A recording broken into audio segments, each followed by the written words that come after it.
Mga idol, isang araw lamang matapos ang naging impressive na panalo ng Denver Nuggets kontra sa Lakers, binastos rin naman nga agad sila ng Sacramento Kings. Yan naman ang ating unang storya na aalamin dito na sasabayan ko na rin ng balitang magbabalik na nga po si Gary Payton II sa Golden State Warriors. Pag-uusapan na rin natin ngayon ang balita at usap-usapan ng mga fans. Nakakatakutan nga daw po sa NBA ang Lakers kapag ganito maglaro ang kanilang kupunan at sa pagkuha nila kay Spencer Dinwiddie. Kaya mga idol, tara!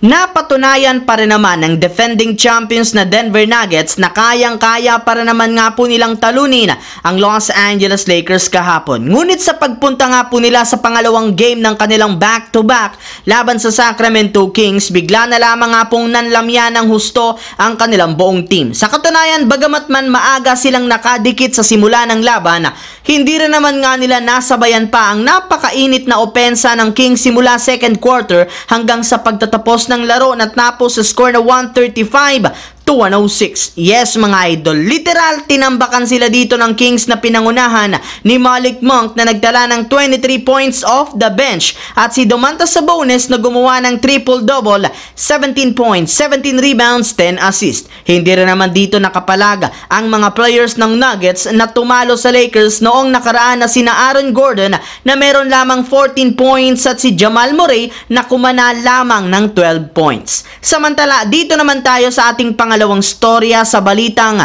magbabalik na si Gary Payton II sa Warriors. Matapos nga po mga idol na maipanalo ng Golden State Warriors ang kanilang huling tatlong road games, babalik na nga sila bukas ng umaga sa kanilang bahay na Chase Center para kalabanin ng mainit na kupunan na Phoenix Suns. Bago pa man magsimula mga idol ang kanilang laban, inanunsyo na nga mismo ng kanilang team na inaasahan na nga po na maglalaro na dito ang kanilang player na si Gary Payton II matapos ang halos 5 linggo na pagkawala nito sa kanilang team dahil sa injury sa kanyang hita. Kaya dahil dyan, mas lalakas nga po ngayon ng depensa ng Golden State Warriors dahil sa kanilang rest back. Habang dumiretso naman tayo sa ating huling storya dito sa balitang kakatakutan nga daw po sa NBA ang Lakers kapag ganito maglaro at kumpleto na ang kanilang lineup. Para nga po sa inyong kalaman dahil nga sa ginawang performance ng Lakers sa kanilang game ngayong araw kontra sa New Orleans Pelicans, sila na ang kauna-unahang team sa history ng NBA simula taong 1984 na nagkaroon ng 5 starter na nakapagtala ng at least 20 plus points. Kaya dahil dyan, napatunayan nga ng Lakers na dapat talaga silang katakutan ng mga team sa NBA lalo pat nagkaroon ng mainit na shooting ang kanilang mga players sa kanilang starters. Isang paalala lamang mga idol ng isang NBA analyst, hindi pa nga daw kompleto niyan ang lineup ng Lakers. Paano pa kaya kung bumalik na ang kanilang mga players na nagtamo ng injury katulad ni na Jared Vanderbilt, Cam Reddish at Gabe Vincent? Kaya sigurado nga po na mas kakatakutan sila ng ibang team kapag nakumpleto na